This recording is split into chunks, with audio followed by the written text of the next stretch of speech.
दोस्तों, आज आप उस कहानी में कदम रखने वाले हैं जिसे लोग सिर्फ सुनते नहीं बल्कि अपनी जिंदगी में जीते हैं।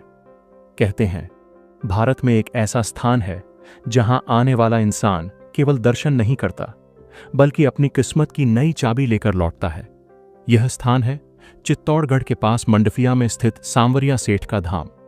पहली नजर में यह एक साधारण मंदिर लगता है, लेकिन जो लोग यहां आते हैं वो कहते हैं, यहां आस्था सिर्फ भावना नहीं, यहां आस्था एक ऐसी शक्ति है जो व्यापार की दिशा बदल देती है। यही वजह है कि लाखों लोग इस मंदिर को एक टर्निंग पॉइंट कहते हैं। कोई पहली कमाई लेकर आता है, कोई नए कारोबार की शुरुआत। कई लोग तो इतना मानते हैं कि जब तक नया सौदा सांवरिया सेठ के चरणों में समर्पित न कर दें, उन्हें लगता है शुरुआत अधूरी है। लेकिन दोस्तों, जैसे जैसे यह मंदिर प्रसिद्ध हुआ, इसके आसपास ऐसे सवाल उठने लगे जो हर किसी का ध्यान खींचते हैं। आखिर सांवरिया सेठ कौन है? क्या वे केवल श्री कृष्ण का सांवला स्वरूप हैं, या फिर कोई ऐसा दिव्य रूप जो व्यापारियों की गिरती हालत को उठाने आया हो? लोगों का कहना है, यहां सच्चे मन से की गई प्रार्थना में इतनी ताकत है कि ठहरा हुआ व्यापार भी फिर से दौड़ पड़ता है। किसी का काम रुक गया, यहां आने के बाद वह चाल पकड़ लेता है। किसी का सौदा अटका हुआ, यहां प्रार्थना की और वह ऐसा खुलता है कि खुद लोग हैरान रह जाते हैं। लेकिन सवाल सिर्फ इतना नहीं, यह मंदिर आया कहां से? इसकी प्रतिमा यहां कैसे पहुंची? कौन था वो व्यक्ति जिसे एक रहस्यमयी संकेत मिला? क्या वास्तव में यह मूर्ति धरती की गर्भ से स्वयं बाहर आई थी? बहुतों को लगता है ये सिर्फ लोक कथाएं हैं, लेकिन वे लोग जो वर्षों से इस धाम से जुड़े हैं कहते हैं, हर कहानी में एक सच्चाई होती है, बस उसे देखने की दृष्टि चाहिए। लेकिन अब भी एक सवाल बचा था, भगवान को सेठ क्यों कहा जाने लगा? यही वह कहानी है जो इस मंदिर को पूरे भारत से अलग करती है। जैसे जैसे मंदिर की ख्याति बढ़ी, व्यापारियों की संख्या भी तेजी से बढ़ी और एक अजीब बात देखी गई, जो भी व्यापार में रुकावट लेकर आता, कुछ समय बाद उसका काम पहले से बेहतर चलने लगता। किसानों की पैदावार बढ़ने लगी, दुकानदारों की बिक्री बढ़ी, व्यवसायियों के सौदे पूरे हुए, कई लोग कर्ज से उठ खड़े हुए। लोगों ने कहा, अगर सांवरिया जी ने हमारा व्यापार संभाला है तो क्यों ना उन्हें हमारा पार्टनर माना जाए। और इसी सोच के साथ एक अनोखी परंपरा की शुरुआत हुई। व्यापारी सांवरिया जी को अपना पार्टनर मानने लगे। सिर्फ मन से नहीं, कई लोगों ने बाकायदा स्टैंप पेपर पर लिखित समझौते किए।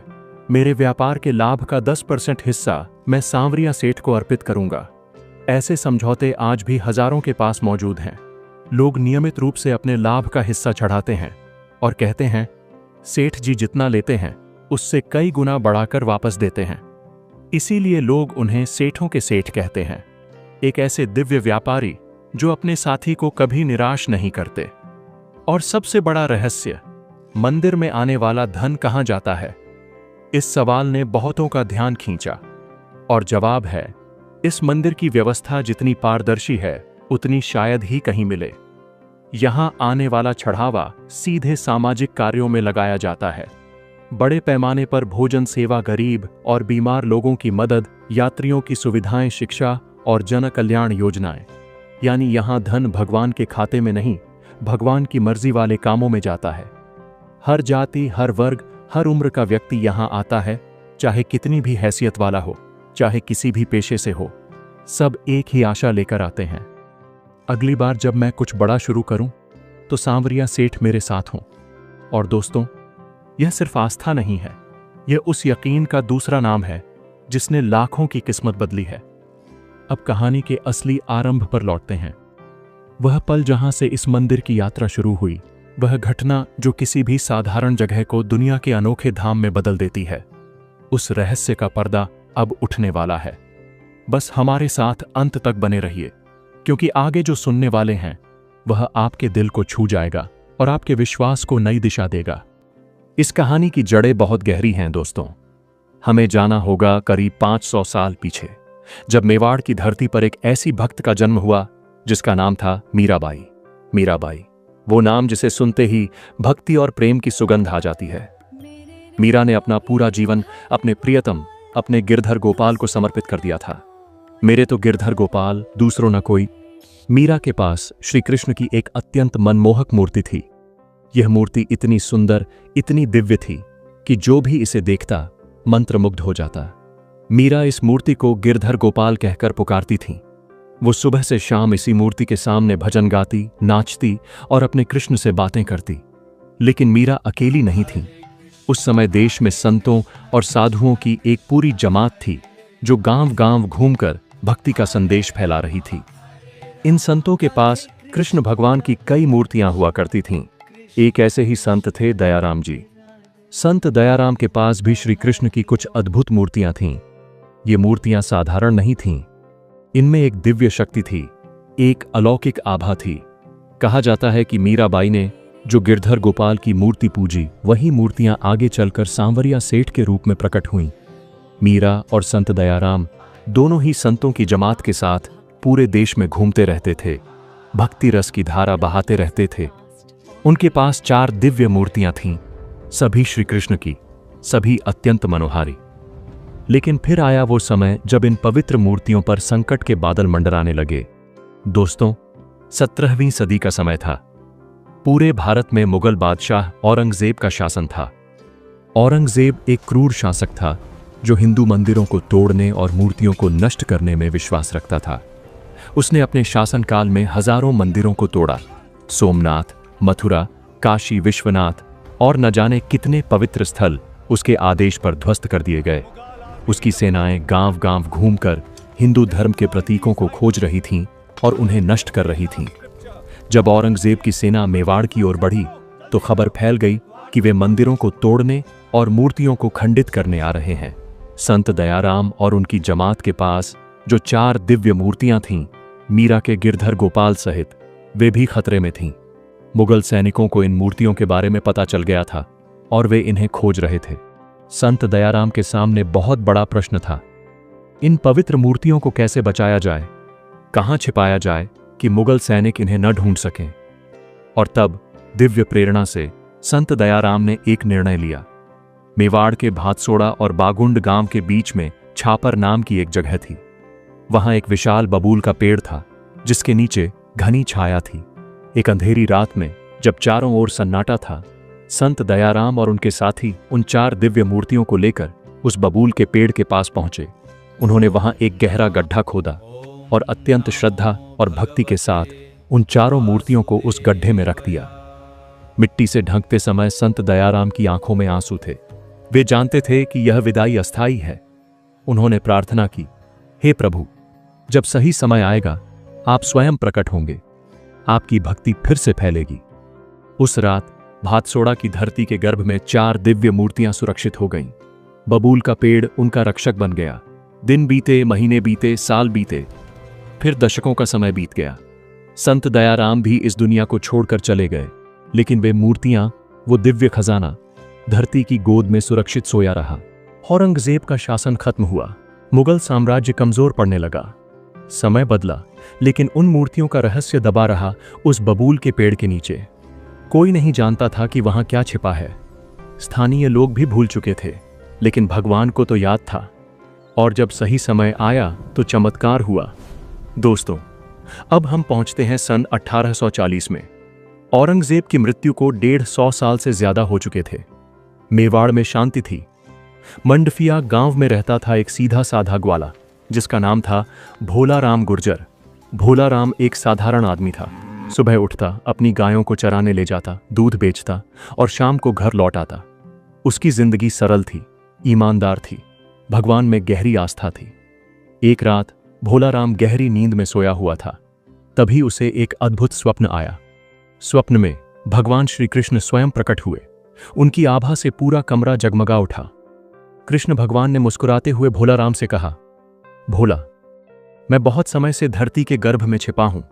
भातसोड़ा और बागुंड के बीच छापर नामक स्थान पर एक बबूल के पेड़ के नीचे मैं और मेरे साथी दबे हैं। हम 3 हैं। तुम्हें वहां जाना है और हमें बाहर निकालना है। समय आ गया है कि हम फिर से अपने भक्तों के बीच आएं। भोला राम की नींद खुल गई। उसका दिल जोर जोर से धड़क रहा था। क्या यह सच था या केवल एक सपना? लेकिन वह सपना इतना स्पष्ट था, इतना वास्तविक लगा कि भोला राम को विश्वास हो गया कि यह कोई साधारण सपना नहीं बल्कि दिव्य संदेश था। सुबह होते ही भोला राम अपने गांव के बुजुर्गों और पड़ोसियों के पास गया। उसने सबको अपना सपना सुनाया। पहले तो लोगों ने मजाक उड़ाया, भोला तू पागल हो गया है क्या, धरती के नीचे मूर्तियां। लेकिन भोला राम अडिग रहा। उसे पूरा विश्वास था कि उसने जो देखा वह सत्य है।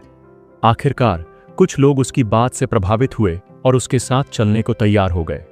उस समय मेवाड़ राज्य में उदयपुर से चित्तौड़गढ़ तक एक सड़क बनाई जा रही थी, और संयोग देखिए, वह बबूल का पेड़ जिसके नीचे मूर्तियां दबी थीं, ठीक उसी रास्ते में आ रहा था। सड़क बनाने के लिए उस पेड़ को काटना जरूरी था। भोला राम और गांव वाले उस स्थान पर पहुंचे। बबूल का विशाल पेड़ सामने खड़ा था। भोला राम ने कहा, बस यहीं, ठीक इसी पेड़ के नीचे। लोगों ने खुदाई शुरू की। फावड़े चलने लगे, मिट्टी उड़ने लगी। कुछ देर तक तो कुछ नहीं मिला। कुछ लोग निराश होकर लौटने लगे। देखा, हमने कहा था यह बेकार की बात है। लेकिन भोला राम ने हार नहीं मानी। थोड़ा और गहरा खोदो, उसने कहा। और फिर वो पल आया जिसने इतिहास बदल दिया। जब खुदाई और गहरी हुई तो अचानक किसी की फावड़ी कुछ कठोर चीज से टकराई। सबने रुककर देखा। सावधानी से मिट्टी हटाई गई और सबकी सांसें थम गईं। मिट्टी के नीचे छिपी थी एक गहरे श्याम वर्ण की अत्यंत मोहक मूर्ति, जो किसी साधारण मूर्ति से कहीं बढ़कर थी।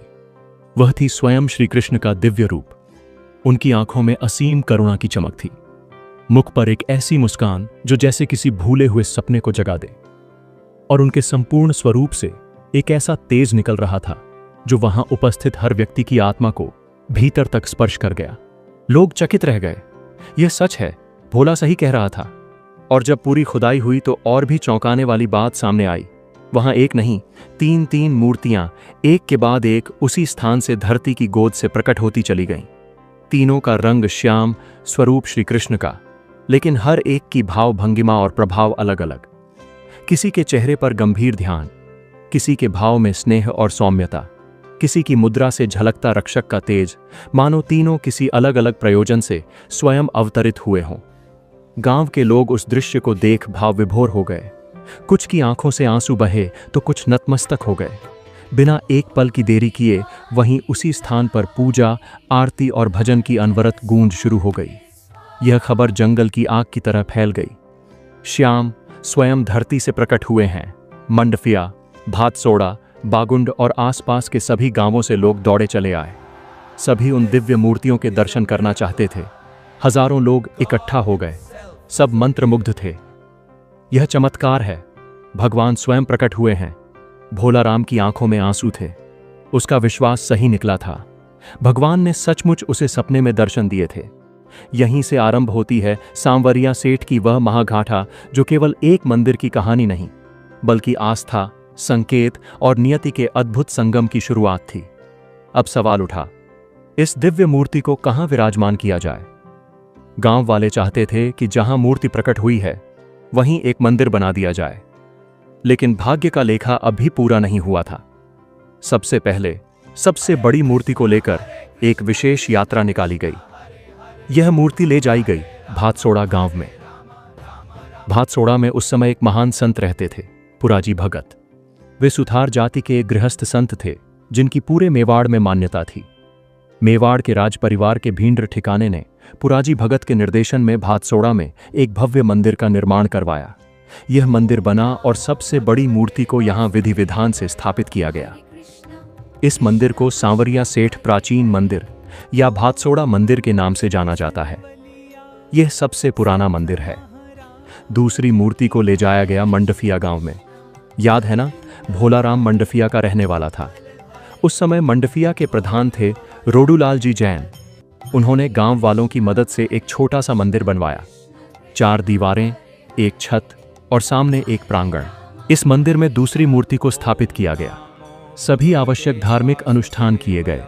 यह स्थान आगे चलकर श्री सांवरिया सेठ धाम मंडफिया के नाम से प्रसिद्ध हुआ और आज तीनों मंदिरों में सबसे बड़ा और सबसे प्रसिद्ध तीर्थ स्थल बन गया है।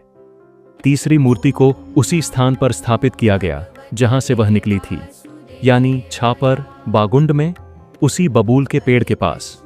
इस स्थान को प्राकट्य स्थल मंदिर कहा जाता है क्योंकि यहीं पर मूर्तियां पहली बार प्रकट हुई थीं।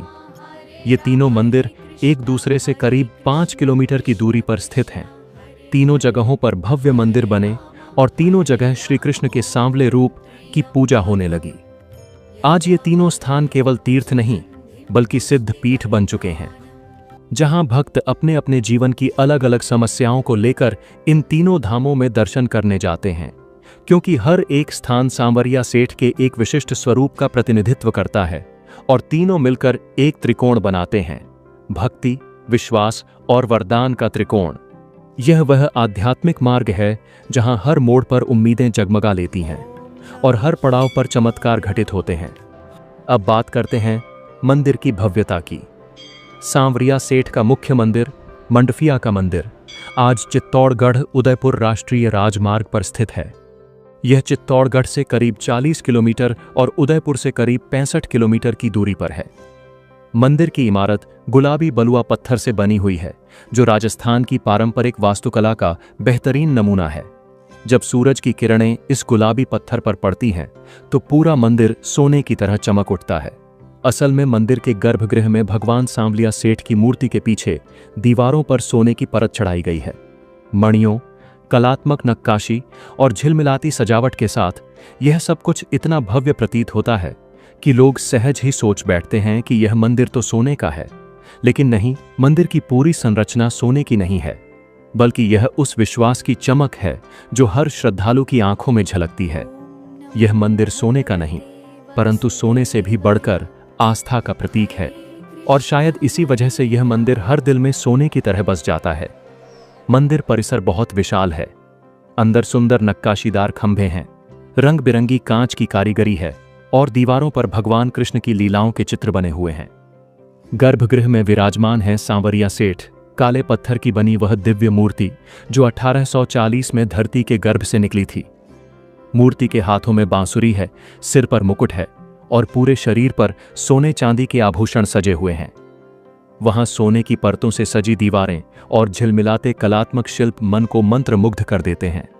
लेकिन यह चमत्कारिक सुंदरता अचानक नहीं आई। यह एक दीर्घकालिक भक्ति की प्रक्रिया है।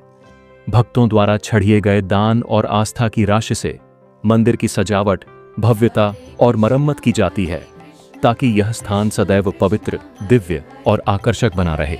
मंदिर में हर रोज हजारों भक्त आते हैं। सुबह 5:30 बजे मंगला आरती से लेकर रात 11 बजे शयन आरती तक पूरे दिन भक्ति का माहौल रहता है। दोस्तों, अब आते हैं मंदिर से जुड़े उन चमत्कारों और अनुभवों पर जो इसे सच में खास बनाते हैं।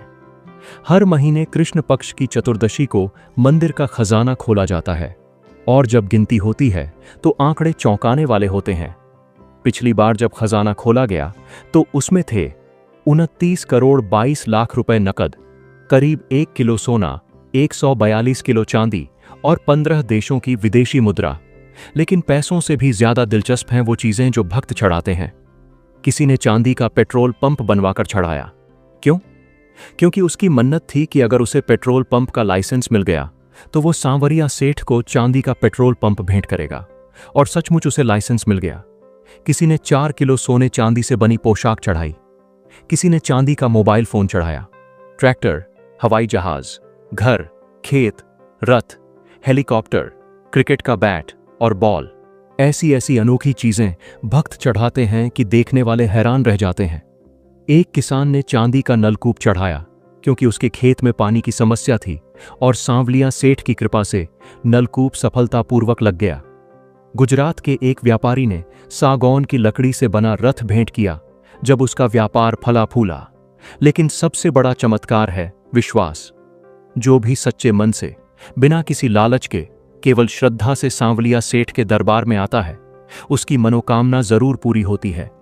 बीमारों को स्वास्थ्य मिला, बेरोजगारों को नौकरी मिली, निसंतान दंपतियों को संतान की प्राप्ति हुई, कर्ज में डूबे लोगों का कर्ज उतर गया। ऐसे हजारों किस्से हैं। सबसे बड़ा सवाल, क्या सच में भगवान का भी बैंक अकाउंट होता है? सोशल मीडिया पर यह बात वायरल है कि सांवरिया सेठ मंदिर में चढ़ाए गए करोड़ों रुपए सीधे भगवान के नाम के अकाउंट में जमा होते हैं। पर जब इस रहस्य पर से पर्दा उठता है तो सामने आती है आस्था और पारदर्शिता की मिसाल। दरअसल सेठ जी के दरबार में जो चढ़ावा चढ़ता है वह सीधा किसी व्यक्ति के पास नहीं, बल्कि ट्रस्ट के खाते में जाता है जो एक रजिस्टर्ड संस्था है, और यही संस्था चलाती है वह अकाउंट जिस पर लिखा होता है सांवरिया सेठ मंदिर मंडफिया ट्रस्ट। इसलिए जब लोग कहते हैं कि भगवान के नाम पर अकाउंट है, तो वह शाब्दिक नहीं, आत्मिक सच्चाई होती है। हर एक रुपया, हर एक चढ़ावा पूरे हिसाब किताब, ऑडिट और सार्वजनिक रिकॉर्ड के साथ समाज के कल्याण में लगाया जाता है, जैसे शिक्षा, स्वास्थ्य, गरीबों की सहायता। दोस्तों, वैष्णव संप्रदाय में श्रीनाथ जी के नाथ द्वारा मंदिर के बाद सांवरिया सेठ धाम को दूसरा सबसे महत्वपूर्ण तीर्थ स्थल माना जाता है। पूरे राजस्थान, गुजरात, मध्य प्रदेश, महाराष्ट्र और देश के कोने कोने से भक्त यहां आते हैं। विदेशों से भी श्रद्धालु आते हैं। क्यों? क्योंकि यहां वो शक्ति है जो सदियों से भक्तों को आकर्षित कर रही है। वो दिव्य ऊर्जा है जो मीराबाई की मूर्ति में थी, जो संत दयाराम ने सुरक्षित रखी और जो आज भी उतनी ही प्रभावशाली है। अगर आपने अभी तक सांवरिया सेठ के दर्शन नहीं किए हैं तो जरूर जाइए। ये सिर्फ मंदिर नहीं, एक अनुभव है, एक ऐसा अनुभव जो आपके जीवन को बदल सकता है। तो दोस्तों, कैसी लगी आपको यह रहस्यमयी कहानी? अगर आपको पसंद आई हो तो इस वीडियो को लाइक करें, शेयर करें और चैनल को सब्सक्राइब करना न भूलें।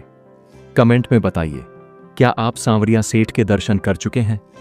और अगर नहीं, तो क्या अब जाने की इच्छा हुई? जय सांवरिया सेठ, जय श्री कृष्ण।